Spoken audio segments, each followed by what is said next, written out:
Election result आने के बाद एक बार ये बहस शुरू हो गई है कि क्या ओवैसी की जो पार्टी है AIMIM उसके चुनाव लड़ने से क्या महागठबंधन को नुकसान पहुंचा है। अपने इस प्रोग्राम में हम इसका जायज़ा लेंगे और साथ ये भी बताएंगे कि कितने मुस्लिम उम्मीदवार किस पार्टी से लड़ रहे थे और कितने उम्मीदवारों को जीत हासिल हुई है और क्या ओवैसी ने कहीं पर भी नुकसान पहुंचाया है महागठबंधन को या मुस्लिम प्रत्याशियों को।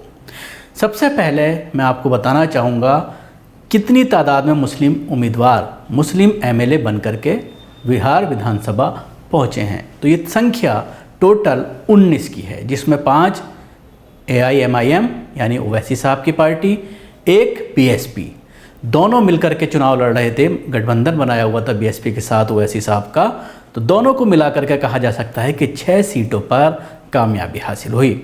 वहीं अगर हम बात करते हैं महागठबंधन की, तो महागठबंधन को बिहार में जो मुस्लिम उम्मीदवार हैं उसको 13 सीटें मिली हैं, यानी 13 मुस्लिम उम्मीदवार महागठबंधन के जीतकर असेंबली पहुंचे हैं, जिसमें 4 कांग्रेस के हैं, एक CPI-ML का है लेफ्ट का, और उसके अलावा 8 MLA जो है वो तेजस्वी की पार्टी RJD से जीत करके असेंबली पहुंचे हैं।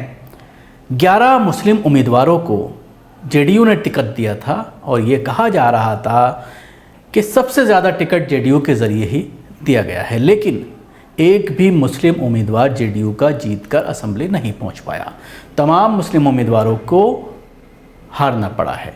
सीमांचल में जो AIMIM के जीते हैं या BSP का जो एक कैंडिडेट जीता है, वहाँ पर मुस्लिम उम्मीदवार जो थे, कई उसमें MLA ऐसे थे जो या तो कांग्रेस के थे या JDU के थे। ज़्यादातर JDU के MLAs हैं जिनको हराया गया है MIM के ज़रिए और जीत दर्ज की गई है MIA के जो प्रत्याशी थे वहाँ पर जो भी लड़ रहे थे उनके ज़रिए। मैं आपको नाम बताना चाहूँगा सबके कि कौन कौन कैंडिडेट कहाँ से जीता है और किस पार्टी से जीता है।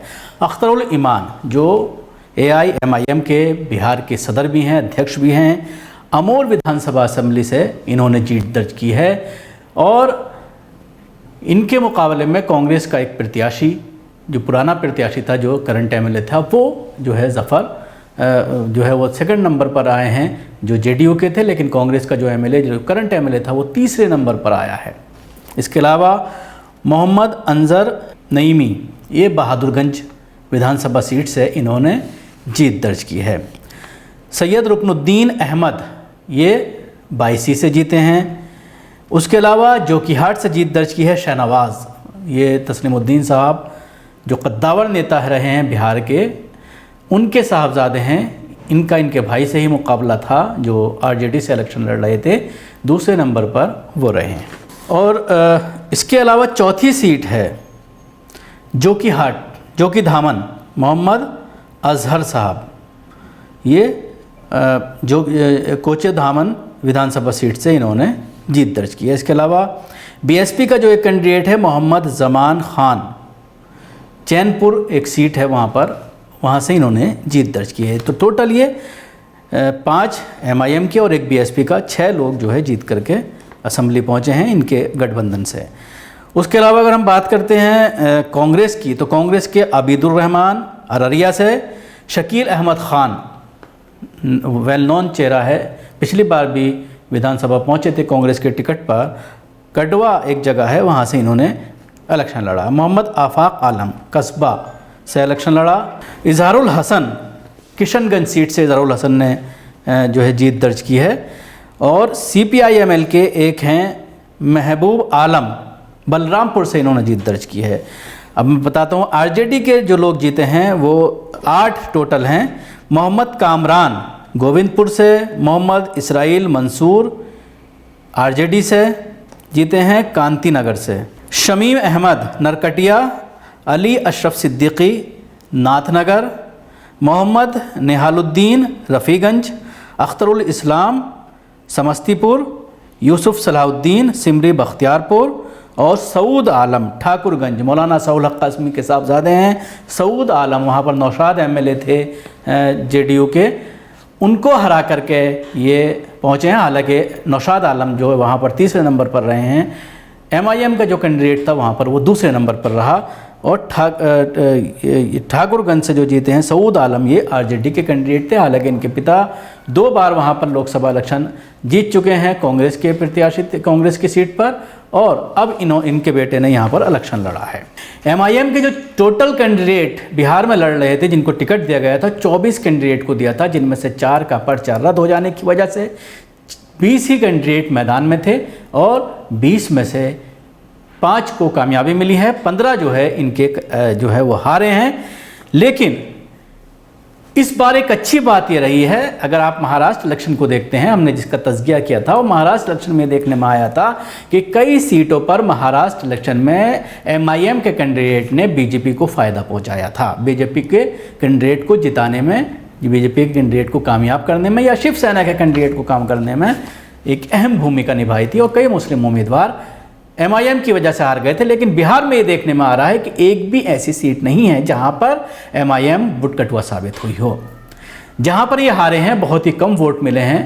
कई सीटें ऐसी हैं जहां पर 2500, 2000, 3000 वोट मिले हैं और कैंडिडेट हार गया है। यानी वोटकटुआ के तौर पर नहीं देखा जा सकता कि वोटकटुआ साबित हुई हो पार्टी, और पार्टी की कारकर्दगी ये कहा जा सकता है कुल मिलाकर के बहुत शानदार रही है। और 9 महागठबंधन की जो सीटें हैं उनको नुकसान ज़रूर पहुंचाया है, और 6 एनडीए को जो है नुकसान पहुंचाया गया है। एनडीए की सीटें जो 6 थीं, जिसमें ज़्यादातर जेडीयू की सीटें हैं, उनको नुकसान पहुंचाया गया है। तो कुल मिलाकर के जो बार बार ये कहा जाता था कि एमआईएम जो है वो वोटकटुआ पार्टी है और बीजेपी की बी टीम तक कहा जाता था, लेकिन इस इलेक्शन में कहीं ना कहीं मुसलमानों का विश्वास इस पार्टी के ऊपर बढ़ा है, और ये एक बहस शुरू हो गई है कि क्या जो मुस्लिम पार्टियां या मुस्लिम नेता को पार्टियों के ज़रिए साइडलाइन किया जा रहा था, अब वो सोचने पर मजबूर होंगी कि अगर आपने मुसलमानों को साइडलाइन किया, मुसलमानों के इश्यूज़ पर बात नहीं की, मुसलमानों के मुद्दों पर बात नहीं की, मुसलमानों के ख़िलाफ़ साजिशें रची, उनके साथ धोखा किया, तो फिर मुसलमान दूसरा स्टैंड भी ले सकता है। और वो बिहार में कर करके एक दिखा दिया गया है, और इसी से गदगद होकर के ओवैसी अब ये कह रहे हैं कि वो उत्तर प्रदेश में पिछली बार जिस तरह से असेंबली इलेक्शन में उतरे थे, लेकिन कुछ पूरी तैयारियां नहीं थी, कुछ गलतियां उनसे हुई थी, लेकिन 2022 में वो उत्तर प्रदेश में उतरेंगे और जो गलतियां हुई थी उनको दूर करेंगे और पूरी ताकत के साथ उत्तर प्रदेश में किस्मत आजमाएंगे। इसके साथ ही अभी अगले साल होने वाले पश्चिम बंगाल में जो इलेक्शन है, उसमें भी ये कहा गया है कि हम पश्चिमी बंगाल में अपनी पूरी ताकत के साथ अपनी किस्मत आजमाएंगे। तो कहा जा सकता है एक पॉजिटिव साइन है। और सवाल जिस तरह से बार बार ये भी खड़ा हो रहा है कि ओवैसी साहब, क्या अगर हालात ख़राब होते हैं और ये देखने में आता है कि बीजेपी और जेडीयू में कुछ नहीं तालमेल बन पाता है, तो एक अच्छी सियासी हैसियत के तौर पर भी उभर सकते हैं और सरकार बनाने में योगदान ज़रूर कर सकते हैं। लेकिन इसके साथ ही सवाल ये भी खड़ा किया जा रहा है कि अगर पहले से ही ओवैसी साहब को महागठबंधन में शामिल किया गया होता तो शायद नताइज कुछ और होते और महागठबंधन कुछ मजबूत करता।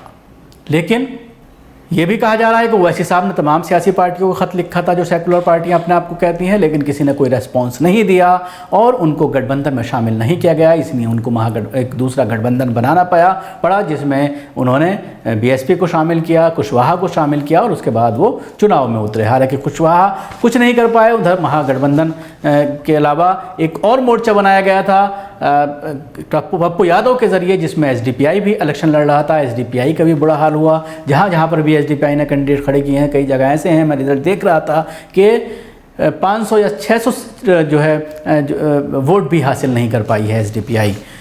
तो जाहिर सी बात है ये सारी चीज़ें थी जो एक मैं आप तक पहुंचाना चाहता था, ख़ासतौर से मुस्लिम कैंडिडेट्स के नाम, क्योंकि लोग मालूम कर रहे थे कि कितने मुस्लिम कैंडिडेट जीते। तो ये थी पूरी फहरिस्त और किस किस पार्टी से जीते, ये मैंने आपको बताने की कोशिश की। शुक्रिया। आपको कैसा लगा ये प्रोग्राम ज़रूर बताएं। हमारे यूट्यूब चैनल को सब्सक्राइब करना ना भूलें, इसके साथ ही बेल आइकन ज़रूर दबाएं। सभी अहम खबरों के लिए न्यूज़ MX को सब्सक्राइब करें।